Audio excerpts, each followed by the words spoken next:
ಆರಂಭವನ್ನೇ ಅನುಮಾನದಿಂದ ನೋಡ್ತಾ ಇದ್ದೀರಿ. ಯಾಕೆ? ಇಡೀ ಪ್ರಕ್ರಿಯೆಯ ಬಗ್ಗೆ ಕಾಂಗ್ರೆಸ್ಗಿರುವಂತ ಅನುಮಾನ ಏನು? ಎಂಟೈರ್ ಐ ಥಿಂಕ್ ಶೆಟ್ರ್ ನಿಮ್ಗೂ ಗೊತ್ತು ಎಂಟೈರ್ ಏನು ದೇಶಾದ್ಯಂತ SIR ಬಗ್ಗೆ ಇರ್ತಕ್ಕಂಥ ಅನುಮಾನ ಏನು ಅಂತ ಹೇಳಿದ್ರೆ, ಕೇಂದ್ರ ಸರ್ಕಾರ ECI ಅಥವಾ ECI ಕೇಂದ್ರ ಸರ್ಕಾರದ ಜೊತೆ ಸೇರ್ಕೊಂಡು ಬಿಜೆಪಿ ಪಕ್ಷವನ್ನ ಅಧಿಕಾರಕ್ಕೆ ತರುವಲ್ಲಿ ಸುಮಾರು 10 ರಾಜ್ಯಗಳಲ್ಲಿ ಸಫಲರಾಗಿದ್ದಾರೆ. ಆ 10 ರಾಜ್ಯಗಳಲ್ಲಿ ಸಫಲರಾಗಿದ್ದ ಕಾರಣದಿಂದ ಕರ್ನಾಟಕದ 7 ಕೋಟಿ ಕನ್ನಡಿಗರು ಭಯಭೀತರಾಗಿದ್ದಾರೆ. ಮತ್ತೆ of course S A part of ನಾವು ಕೂಡ ಕನ್ನಡಿಗರಿಗೆ ನಾವು ಭಯಭೀತರಾಗಿದ್ದೇವೆ.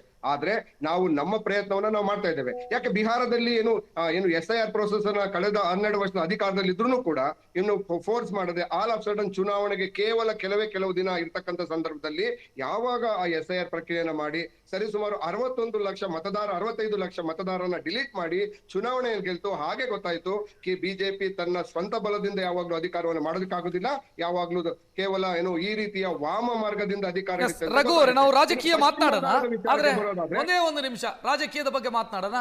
ನನ್ನ ಜೊತೆಗೆ ಆಫೀಸರ್ ಇದ್ದಾರೆ, ಅವರು ಬೆಂಗಳೂರು ದಕ್ಷಿಣದ ಆಯುಕ್ತರು, ಬೆಂಗಳೂರು ದಕ್ಷಿಣ ಪಾಲಿಕೆಯ ಆಯುಕ್ತರು KN ರಮೇಶ್ ಅವರು. ಸರ್ ನಮಸ್ಕಾರ. ನಮಸ್ಕಾರ ಸರ್. ರಾಜಕೀಯ ಹೊರತುಪಡಿಸಿ ನಿಮ್ಮನ್ನು ಮಾತನಾಡಿಸ್ತೀನಿ ನಾನು. ನನಗೆ ಪ್ರಶ್ನೆಗಳಿರೋದು, ಒಬ್ಬ ಮತದಾರನಾಗಿ, ಒಬ್ಬ ಸಾರ್ವಜನಿಕನಾಗಿ ಸಿದ್ಧತೆಗಳ ಯಾವ ರೀತಿ ಮಾಡಿಕೊಂಡಿದ್ದೀರಿ? ರಾಜ್ಯದಲ್ಲಿ ಯಾವುದೇ ರೀತಿಯಲ್ಲಿ ತಪ್ಪುಗಳಾಗದ ರೀತಿಯಲ್ಲಿ ಯಾವ ರೀತಿ ಸಿದ್ಧತೆಗಳನ್ನು ಮಾಡಿಕೊಂಡಿದ್ದೀರಿ ಅಂತ. ಓಕೆ, ಮೊದಲನೇದಾಗಿ ಪ್ರತಿಯೊಂದು ಮತಗಟ್ಟೆಗೂ ಒಬ್ಬ BLO ಅಧಿಕಾರಿನ ನೇಮಕ ಮಾಡಿದ್ದೀವಿ. ಎರಡನೇದಾಗಿ BLOಗಳಿಗೆ ಪ್ರಿಂಟೆಡ್ ಎನ್ಯುಮರೇಷನ್ ಫಾರಮ್ನ ಈಗಾಗಲೇ ತಲುಪಿಸಿದ್ದೀವಿ. ಇವತ್ತು ಬೆಳಗ್ಗೆಯಿಂದನೇ ಅವರು ಮನೆಗೆ ಭೇಟಿ ಕೊಟ್ಟು ಎನ್ಯುಮರೇಷನ್ ಫಾರಮ್ನ ಮನೆಗೆ ತಲುಪಿಸ್ತಾ ಇದ್ದಾರೆ. ಮತ್ತು ಸಾರ್ವಜನಿಕರು ಏನು ಮಾಡಬೇಕು ಅಂದರೆ, ಎನ್ಯುಮರೇಷನ್ ಫಾರಮ್ ಬಂದ ಕೂಡಲೇ ಅವರ 2002ನೇ ಇಸ್ವಿ ಮತದಾರ ಪಟ್ಟಿಯಲ್ಲಿ ಅವ್ರ ವಿವರಗಳನ್ನು ಯಾವ ಅಸೆಂಬ್ಲಿ, ಯಾವ ಪೋಲಿಂಗ್ ಸ್ಟೇಷನ್ಲಿ ಇದ್ವಿ ನಾವು, ಆ ನಮ್ಮ ವಿವರಗಳನ್ನು ತುಂಬಿ ವಾಪಸ್ ಕೊಡಬೇಕಾಗತ್ತೆ. ಇವತ್ತು ಡಿಸ್ಟ್ರಿಬ್ಯೂಷನ್ ಸ್ಟಾರ್ಟ್ ಆಗಿದೆ. ಕೆಲವು ದಿನಗಳ ನಂತರ ಡಿಸ್ಟ್ರಿಬ್ಯೂಷನ್ ಮುಗಿದ ಮೇಲೆ ಅವರು ಹಿಂದೆ ಅದನ್ನು ಕೊಡಬಹುದು. ಜೊತೆಗೆ ನಾವೇನು ಮಾಡಿದ್ದೀವಿ, ಪ್ರತಿಯೊಂದು ಮತಗಟ್ಟೆಯ ಹಂತದಲ್ಲಿ ವೋಟರ್ ಫೆಸಿಲಿಟೇಷನ್ ಸೆಂಟರ್ ಅಂತ ಮಾಡಿದ್ದೀವಿ. ಸಾರ್ವಜನಿಕರಿಗೆ ಯಾವುದೇ ಥರ ಗೊಂದಲಗಳು ಆಗದೇ ಇರೋ ರೀತಿಯಲ್ಲಿ, ಯಾವುದೇ ಸಂಶಯಗಳಿದ್ದ ಪಕ್ಷದಲ್ಲಿ BLOಗಳು ವೋಟರ್ ಫೆಸಿಲಿಟೇಷನ್ ಸೆಂಟರ್ ಲಭ್ಯ ಇರ್ತಾರೆ. ಅವ್ರನ್ನ ಕಾಂಟ್ಯಾಕ್ಟ್ ಮಾಡಿ ಅಲ್ಲಿ ಮಾಹಿತಿಯನ್ನು ಪಡೆಯಬಹುದಾಗಿದೆ. ಅದರ ಜೊತೆಗೆ ನಮ್ಮ ಸಬ್ ಡಿವಿಷನ್ ARO ಮಟ್ಟದಲ್ಲಿ BLO ವಾಟರ್ ಫೆಸಿಲಿಟೇಷನ್ ಸೆಂಟರ್ ಅಂತ ಕೂಡ ಹೆಲ್ಪ್ ಫೆಸಿಲಿಟೇಷನ್ ಸೆಂಟರ್ ಅಂತ ಕೂಡ ಮಾಡಿದ್ದೀವಿ. ಅದರ ಜೊತೆಗೆ ನಮ್ಮ ERO ಕಚೇರಿಗಳಲ್ಲಿ ಮತ್ತು ಆಯುಕ್ತರ ಕಚೇರಿಗಳಲ್ಲಿ ಹೆಲ್ಪ್ ಡೆಸ್ಕು ಅದನ್ನು ನಾವು ಪ್ರಾರಂಭ ಮಾಡಿದ್ದೀವಿ. ಅಲ್ಲಿ ಕೂಡ ಏನೇ ಸಂಶಯಗಳಿಗೂ ಫೋನ್ ಮಾಡಿ ಕೂಡ ತಿಳ್ಕೊಳ್ಬೋದಾಗಿದೆ. ಈಗ ರಮೇಶ್ ಅವರೇ, ಸಾರ್ವಜನಿಕರಲ್ಲಿ ಇರುವಂಥ ಗೊಂದಲಗಳನ್ನು ನಾನು ನಿಮ್ಮ ಗಮನಕ್ಕೆ ತರೋದಕ್ಕೆ ಇಷ್ಟಪಡ್ತೀನಿ. ಅದನ್ನು ಬಗೆಹರಿಸುವಂಥ ಕೆಲಸವನ್ನು ತಾವು ಮಾಡಿ ಅಂತ. ಸಾರ್ವಜನಿಕರಲ್ಲಿ ಒಂದು ಗೊಂದಲ ಇದೆ, ಡಾಕ್ಯುಮೆಂಟ್ ಕೇಳ್ತಾರೆ. ಖಂಡಿತ ನನ್ನ ಅಜ್ಜನ ಮುತ್ತಾತನ ಕಾಲದ ಡಾಕ್ಯುಮೆಂಟ್ ಎಲ್ಲ ಕೇಳೋದಕ್ಕೆ ಶುರು ಮಾಡ್ತಾರೆ. ನಾನು ಎಲ್ಲಿಗೆ ಹೋಗಲಿ? 87ಗಿಂತ ಮೊದಲು ಹುಟ್ಟಿದವನು ನಾನು. ಡಾಕ್ಯುಮೆಂಟ್ ಕೇಳಿದರೆ ನಾನು ಎಲ್ಲಿಂದ ತಂದು ಕೊಡಲಿ ಅಂತ. ಡಾಕ್ಯುಮೆಂಟ್ ಕೇಳ್ತೀರಾ? ಮನೆಗೆ BLOಗಳು ಬಂದಾಗ ಏನು ಡಾಕ್ಯುಮೆಂಟ್ ಕೊಡಬೇಕು ಜನ? ಖಂಡಿತ BLOಗಳು ಮನೆಗೆ ಭೇಟಿ ಕೊಟ್ಟಾಗ ಅವರು ಯಾವುದೇ ದಾಖಲೆಗಳನ್ನ ಕಲೆಕ್ಟ್ ಮಾಡುವುದಿಲ್ಲ. ನಾನು ಏನು ಹೇಳಲಿಕ್ಕೆ ಬರ್ತೀನಿ ಅಂದರೆ, ಮೊದಲನೇದಾಗಿ 2002ನೇ ಮತದಾರ ಪಟ್ಟಿಯಲ್ಲಿ ನಿಮ್ಮ ಹೆಸರು ಇರುವುದನ್ನು ನೀವು ಖಚಿತಪಡಿಸ್ಕೊಳ್ಬೇಕು. ಇರುವುದನ್ನು ವಿವರಗಳನ್ನು ನಮ್ಮ ವೆಬ್ಸೈಟ್ ಮೂಲಕ ತಿಳ್ಕೊಳ್ಬೋದಾಗಿದೆ. ವೆಬ್ಸೈಟಲ್ಲಿ ಅದು ಹೆಸರನ್ನು ಹುಡುಕುವ ಮೂಲಕ 2002ನೇ ಇಸ್ವಿ ಮತದಾರ ಪಟ್ಟಿಯಲ್ಲಿ ನಾನು ಎಲ್ಲಿದ್ದೆ ಅನ್ನೋ ಮಾಹಿತಿನ ಯಾರೇ ಕೂಡ ತಿಳ್ಕೊಳ್ಬೋದಾಗಿದೆ.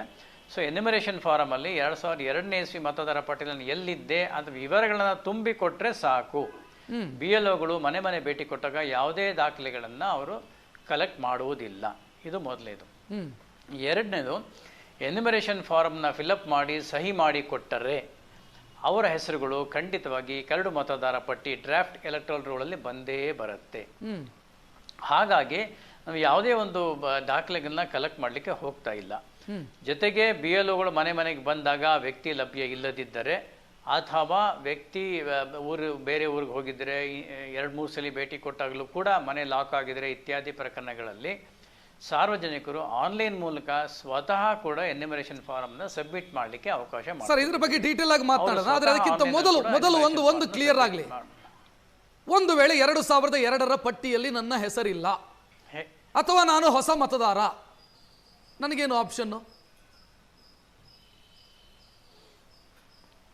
ಹೊಸ ಮತದಾರ ಆಗಿರೋ ಪಕ್ಷದಲ್ಲಿ ಅವರು ನಮೂನೆ 6 ಸಬ್ಮಿಟ್ ಮಾಡಿ ಅವರ ಹೆಸರುಗಳನ್ನು ಸೇರಿಸ್ಕೊಳ್ಳಿಕ್ಕೆ ಅವಕಾಶ ಉಂಟು.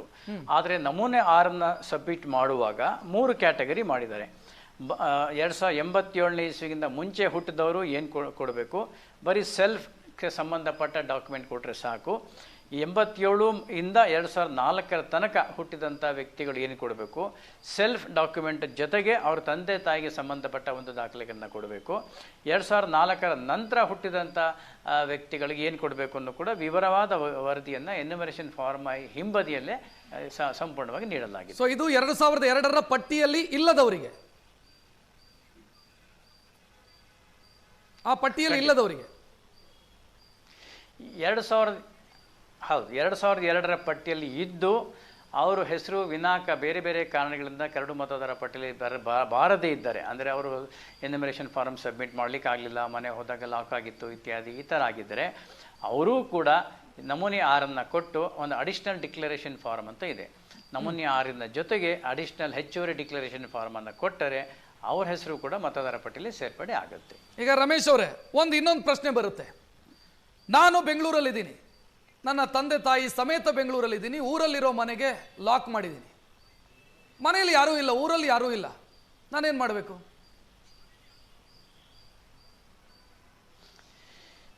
ಈಗ ಪ್ರತಿ 2026 ಮೊನ್ನೆ 16 ಜೂನಿನ ವೇಳೆಯಲ್ಲಿ ಮತದಾರ ಪಟ್ಟಿಯನ್ನು ಫ್ರೀಸ್ ಮಾಡಿ ಪ್ರಿಂಟ್ ಮಾಡಿ ಅಂದರೆ ಎನ್ಯುಮರೇಷನ್ ಫಾರ್ಮ್ ಪ್ರಿಂಟ್ ಮಾಡಿದಾಗ ಅದರ ಆಧಾರದ ಮೇಲೆ ಎನ್ಯುಮರೇಷನ್ ಫಾರ್ಮ್ ನಾವು ಪ್ರಿಂಟ್ ಮಾಡಿದ್ವಿ. ಅಂದರೆ ಆ ಮತದಾರ ಪಟ್ಟಿಯಲ್ಲಿರುವ ಪ್ರತಿಯೊಂದು ಮತದಾರ ಮನೆಗಳಿಗೂ ಕೂಡ ಬ್ಲ್ಯಾಂಕ್ ಎನ್ಯುಮರೇಷನ್ ಫಾರ್ಮ್ ತಲುಪಿಸಲಾಗುವುದು. ಒಂದು ವೇಳೆ ಅವರು ಮನೆ ಬಿಟ್ಟಿದ್ರೆ, ಊರು ಬಿಟ್ಟಿದ್ರೆ ಅಥವಾ ಮನೆ ಲಾಕ್ ಆಗಿದ್ದರೆ, ಲಾಕ್ ಆಗಿರೋ ಮನೆಗಳಿಗೆ ಒಳಗಡೆ ಎನ್ಯುಮರೇಷನ್ ಫಾರ್ಮನ್ನು ಹಾಕಿ ಹೋಗಲಾಗುತ್ತೆ.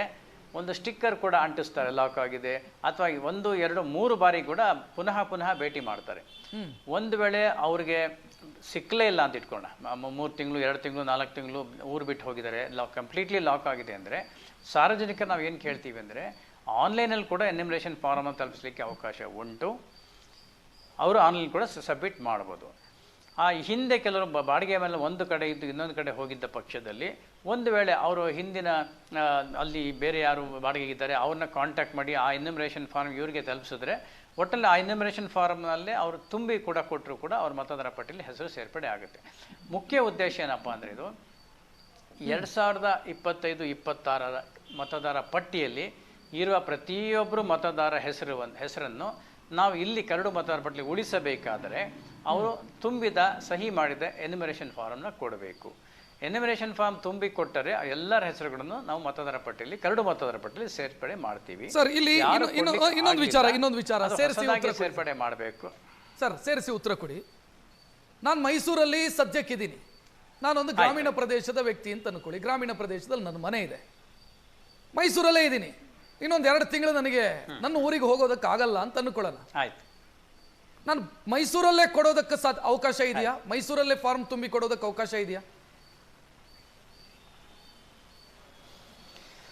ತಾವು 2026 ಮೊನ್ನೆ ಏನು ಮತದಾರ ಪಟ್ಟಿ ಫ್ರೀಸ್ ಮಾಡಿ ಕೊಟ್ಟಿದ್ದಾರೆ, 2025 ಪ್ರಿಂಟೆಡ್ ಮತದಾರ ಪಟ್ಟಿ ಇದೆ, ಅಂದರೆ ಮುದ್ರಣ ಮಾಡಿದ 2025ನೇ ಇಸ್ವಿಯ ಮತದಾರ ಪಟ್ಟಿಗೆ ಸ್ವಲ್ಪ ಸೇರ್ಪಡೆ ಎಲ್ಲ ಮಾಡಿ 2026ಕ್ಕೆ ಅದನ್ನು ಪರಿಷ್ಕರಣೆ ಮಾಡಿ ಹೊರಡಿಸಿದ್ದಾರೆ. 2025ರ ಮತದಾರ ಪಟ್ಟಿಯಲ್ಲಿ ತಾವು ಎಲ್ಲಿದ್ದೀರಿ ಅನ್ನೋದು ಇಂಪಾರ್ಟೆಂಟ್ ಆಗುತ್ತೆ. ಮೈಸೂರಲ್ಲಿದ್ದರಾ ಅಥವಾ ಬೆಂಗಳೂರಲ್ಲಿದ್ದರಾ? 2025ರ ಮತದಾರ ಪಟ್ಟಿಯೇ ಆಧಾರ. ಆ ಮತದಾರ ಪಟ್ಟಿಯಲ್ಲಿ ತಾವು ಎಲ್ಲಿ ಇದ್ರಿ ಆ ಮನೆಗೆ ಎನ್ಯುಮರೇಷನ್ ಫಾರ್ಮ್ ತಲುಪುತ್ತೆ. ಸೊ ಎನ್ಯುಮರೇಷನ್ ಫಾರ್ಮ್ ಮನೆಗೆ ತಲುಪದ ಕೂಡಲೇ ತಾವು ತುಂಬಿ ಕೊಟ್ಟರೆ 2025ರ ಮತದಾರ ಪಟ್ಟಿಯಲ್ಲಿ ತಾವು ಎಲ್ಲಿ ಇದ್ದಿರೋ ಅಲ್ಲೇ ಅದನ್ನು ಉಳಿಸಲಾಗುತ್ತದೆ. ನಂತರ ತಾವು ಅಡ್ರೆಸ್ ಚೇಂಜ್ ಮಾಡಿದರೆ ಕರಡು ಮತದಾರ ಪಟ್ಟಿ ಇದು ಪ್ರಕಟಣೆ ಆದ ಮೇಲೆ ನಮೂನೆ 8 ಕೊಟ್ಟು ವಿಳಾಸ ಬದಲಾವಣೆ ಮಾಡ್ಕೋಬೋದಾಗುತ್ತೆ. ಈಗ ರಮೇಶ್ ಅವರೇ, ನಾವು ಬೆಂಗಳೂರಲ್ಲಿದ್ದೀನಿ, ನಂದು ಬೆಂಗಳೂರಲ್ಲೇ ವೋಟರ್ ಐ ಡಿ ಇದೆ. ತಾಯಿಯನ್ನು ನಾನು ಕರ್ಕೊಂಡು ಬಂದಿದ್ದೀನಿ, ಅವ್ರದ್ದು ಊರಲ್ಲಿ ವೋಟರ್ ಐ ಡಿ ಇದೆ. ತಾಯಿಯೋ ತಂದೆನೋ ಕರ್ಕೊಂಡು ಬಂದಿದ್ದೀನಿ, ಊರಲ್ಲಿ ವೋಟರ್ ಐ ಡಿ ಇದೆ. ಅವರು ಮನೆಗೆ ಲಾಕ್ ಮಾಡಿದ್ದಾರೆ, ಸದ್ಯಕ್ಕಂತೂ ಹೋಗೋದಕ್ಕೆ ಸಾಧ್ಯ ಇಲ್ಲ. ಏನು ಆಪ್ಷನ್ ನನಗೆ? ತಾಯಿಯ ಹೆಸರನ್ನು ಉಳಿಸ್ಕೊಳ್ಬೇಕು ವೋಟರ್ ಐ ಡಿಯಲ್ಲಿ, ಊರಲ್ಲೇ ಉಳಿಸ್ಕೊಳ್ಬೇಕು ನಾನು. ನನಗೇನು ಆಪ್ಷನ್ನು? ಈಗ ಮೊದಲನೇದಾಗಿ ಊರಲ್ಲಿ ಅದು ಎನ್ಯುಮರೇಷನ್ ಫಾರ್ಮು ತಲುಪಿಸಲಾಗುತ್ತೆ. ಒಂದು ವೇಳೆ ಆ ಊರಿನಲ್ಲಿ ಬೇರೆ ಯಾರನ್ನ ಇದ್ದರೆ ಅವರ ಮೂಲಕ ಎನ್ಯುಮರೇಷನ್ ಫಾರ್ಮ್ ತಂದು ಸಬ್ಮಿಟ್ ಮಾಡಲಿಕ್ಕಾಗತ್ತೆ. ಇದು ಒಂದು. ಎರಡನೇದು, ಇಲ್ಲದರೆ ಎನ್ಯುಮರೇಷನ್ ಫಾರ್ಮ್ನ ಡೌನ್ಲೋಡ್ ಮಾಡ್ಬೋದು. ತಮ್ಮ ಯಾವ ಅಸೆಂಬ್ಲಿ ಕಾನ್ಸ್ಟಿಟ್ಯೂನ್ಸಿ, ಉದಾಹರಣೆಗೆ ಮಂಗಳೂರು ಅಂತ ಇಟ್ಕೊಳ್ಳೋಣ. ಮಂಗಳೂರಲ್ಲಿ ಅಸೆಂಬ್ಲಿ ಕಾನ್ಸ್ಟಿಟ್ಯೂನ್ಸಿ ಸಂಬಂಧಪಟ್ಟ ನಾನು ಅಲ್ಲಿ ಮತದಾರ ಆಗಿದ್ದೆ, ತಾತ್ಕಾಲಿಕವಾಗಿ ಬೆಂಗಳೂರು ಮಗನ ಮನೆಯಲ್ಲಿ ವಾಸ ಮಾಡ್ತಾ ಇದ್ದೀನಿ ಅಂದರೆ ತಾವು ಆನ್ಲೈನ್ಗೆ ಹೋಗಿ ಆ ಎನ್ಯುಮರೇಷನ್ ಫಾರ್ಮ್ನ ಡೌನ್ಲೋಡ್ ಮಾಡಿ, ಪ್ರಿಂಟ್ ಮಾಡಿ, ಸಹಿ ಮಾಡಿ ಆನ್ಲೈನಲ್ಲಿ ಸಬ್ಮಿಟ್ ಮಾಡ್ಲಿಕ್ಕೆ ಆಗುತ್ತೆ. ಯಾವುದೇ ಕಾರಣಕ್ಕೂ ಯಾವುದೇ ಸಂದರ್ಭದಲ್ಲಿ ಏನೇ ಮಾಡೋದು ಸಬ್ಮಿಟ್ ಮಾಡೋಕ್ಕೆ ಆಗಲಿಲ್ಲ ಅಂದರೆ ಕರಡು ಮತದಾರರ ಪಟ್ಟಿ ಪ್ರಕಟಣೆ ಆದ ನಂತರ ನಮೂನೆ 6 ಮತ್ತು ಅಡಿಷನಲ್ ಡಿಕ್ಲರೇಷನ್ ಫಾರ್ಮ್ನ ಕೊಟ್ಟು ತಮ್ಮ ಹೆಸರನ್ನು ಕೂಡ ಸೇರ್ಪಡೆ ಮಾಡ್ಬೋದು. ಸರ್, ಆನ್ಲೈನ್ನ ಬಗ್ಗೆ ಹೇಳಿದ್ರಿ. ನಾನು ಆನ್ಲೈನಲ್ಲೇ ಮಾಡ್ಕೊಳ್ಳೋದಕ್ಕೆ ಯಾವ ರೀತಿ ಅವಕಾಶ, ಹೆಂಗೆ ಮಾಡಬೇಕು ಅದನ್ನು? ಏನಾದರೂ ಪ್ರತ್ಯೇಕವಾದಂಥ ಮೊಬೈಲ್ ಫೋನ್ ಅಪ್ಲಿಕೇಶನ್ಗಳಿದಾವ? ವೆಬ್ಸೈಟಿಗೆ ಹೋಗಬೇಕಾ? ವೆಬ್ಸೈಟಿಗೆ ಹೋಗಬೇಕು ಅಂತಾದರೆ ಅದರದ್ದು ವಿಳಾಸ ಏನು ಹೇಳ್ಬೋದಾ ಸರ್? ಖಂಡಿತ. ಎಲೆಕ್ಷನ್ ಕಮಿಷನ್ ಆಫ್ ಇಂಡಿಯಾ ವೆಬ್ಸೈಟ್ಗೆ ಹೋದರೆ ಅಲ್ಲಿ ಬೇರೆ ಬೇರೆ ಲಿಂಕ್ ಇರುತ್ತೆ. ಮತ್ತು ಸಿ ಒ ಕರ್ನಾಟಕ ವೆಬ್ಸೈಟ್ಗೆ ಹೋದರೂ ಕೂಡ ಅಲ್ಲಿ ಎಲ್ಲಿ ನಾನು ಆನ್ಲೈನ್ ಫಾರಮ್ನ ಹುಡುಕೋಬೋದು, ಡೌನ್ಲೋಡ್ ಮಾಡ್ಬೋದು ಅಂತ ತಾವು ನೋಡಿದರೆ ಅಲ್ಲಿ ಒಂದು ಲಿಂಕ್ ಸಿಗುತ್ತೆ.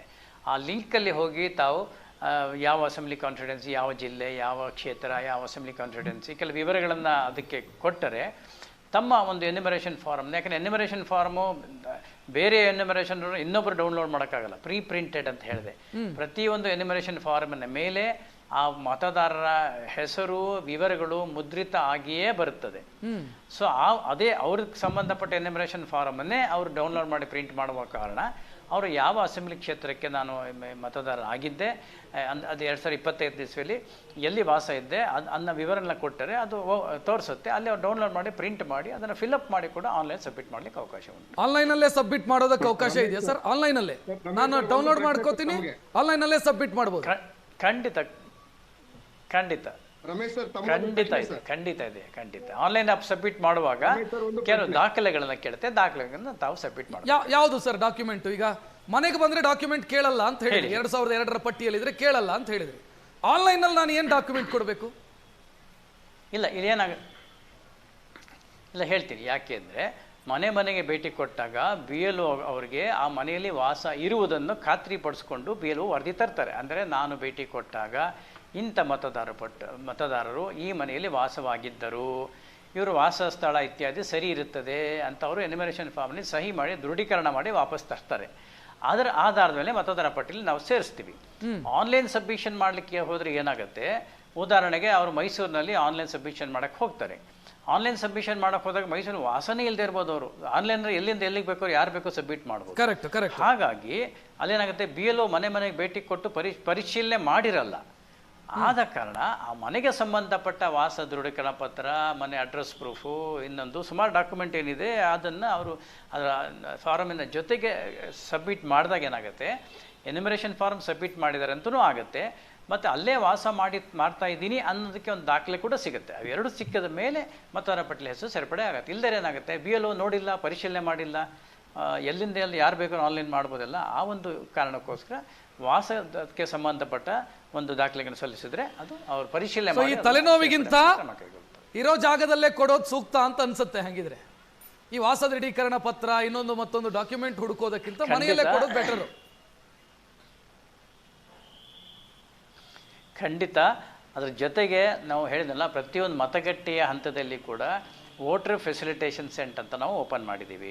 ಆ ವೋಟರ್ ಫೆಸಿಲಿಟೇಷನ್ ಸೆಂಟ್ರಲ್ಲಿ ರಜಾ ದಿನಗಳಲ್ಲಿ, ಶನಿವಾರ ಭಾನುವಾರ ದಿನಗಳಲ್ಲಿ BLO ಅಲ್ಲಿ ಲಭ್ಯ ಇರ್ತಾರೆ.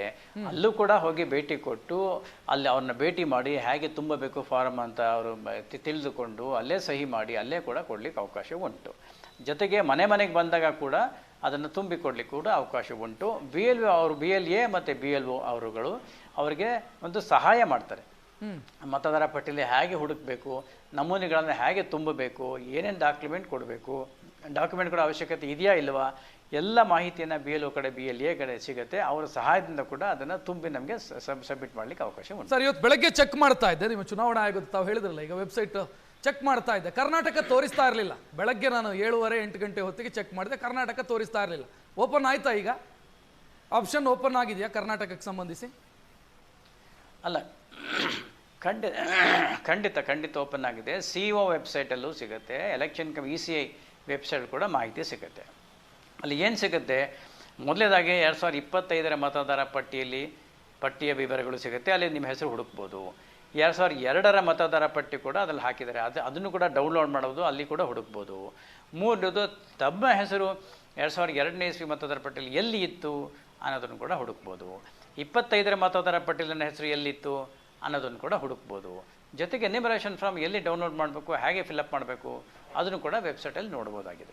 ಸರ್, ಈ ಹಂತದಲ್ಲಿ ನನಗೆ ಮಾಡೋದಕ್ಕಾಗಲಿಲ್ಲ ಅಂತ ಅಂದ್ಕೊಳ್ಳೋಣ, ಎಲ್ಲರೂ ಮಾಡಲಿ ಅಂತಲೇ ನಾನು ಹೇಳೋದು. ಒಂದು ವೇಳೆ ಯಾವುದೋ ಕಾರಣಕ್ಕಾಗಿ ಮಾಡೋದಕ್ಕಾಗಲಿಲ್ಲ, ನಾನು ನನ್ನ ವೋಟರ್ ಐಡಿಯನ್ನು ಕಳ್ಕೊಳ್ತೀನ sir?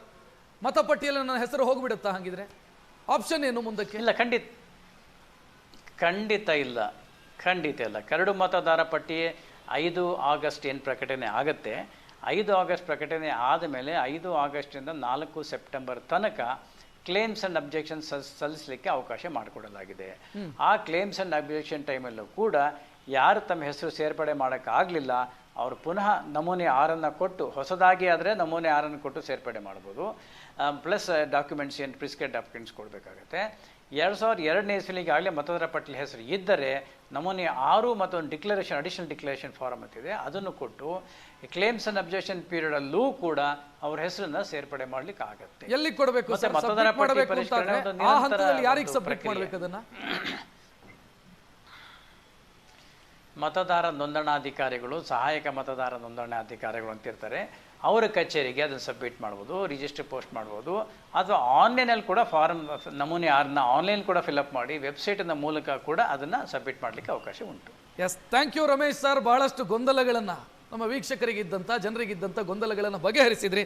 Thank you so much.